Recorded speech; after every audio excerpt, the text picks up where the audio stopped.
Ce sera un événement pour tous les amoureux du livre. À Avallon, l'atelier Cimier, qui était le dernier relieur des rois de France, s'apprête à tourner la page. Tous ces outils, des plaques et des fers à dorer, seront vendus aux enchères le 2 juin prochain à Paris. La présentation de ces lots a eu lieu aujourd'hui à la salle Drouot. Aurélie Méraud et Christophe Romain.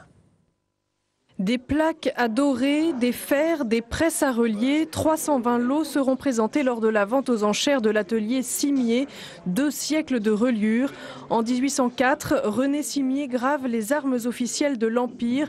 Sa carrière est lancée, il deviendra le relieur des derniers Bourbons. Son plus grand chef-d'œuvre, il le doit à la duchesse de Berry, passionnée de livres, qui avait rassemblé dans son château pas moins de 8000 volumes. Cet album exceptionnel a été réalisé donc par Cimier, qui était considéré comme le relieur le plus fameux de son temps. Elle qui était donc la bibliophile la plus connue de l'époque. C'est vraiment une association extraordinaire et on voit ici la richesse des motifs ornementaux. Un Marocain qui a conservé donc toute sa fraîcheur, toute sa polychromie que vous découvrez ici. À sa mort, l'atelier de René Cimier sera successivement repris, d'abord par son fils, puis par d'autres apprentis. En 1954, un certain Jean-François Barbance hérite de la maison et l'installe en Bourgogne, à Avallon. Ce sont ses fils qui, aujourd'hui, ont décidé d'organiser cette vente.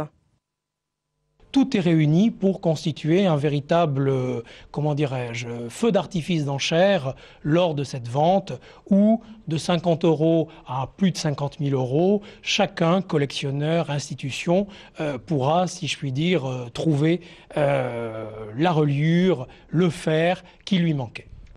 Les enchères pourraient bien s'envoler sur certains lots. La vente aura lieu le 2 juin à Drouot-Montaigne à Paris.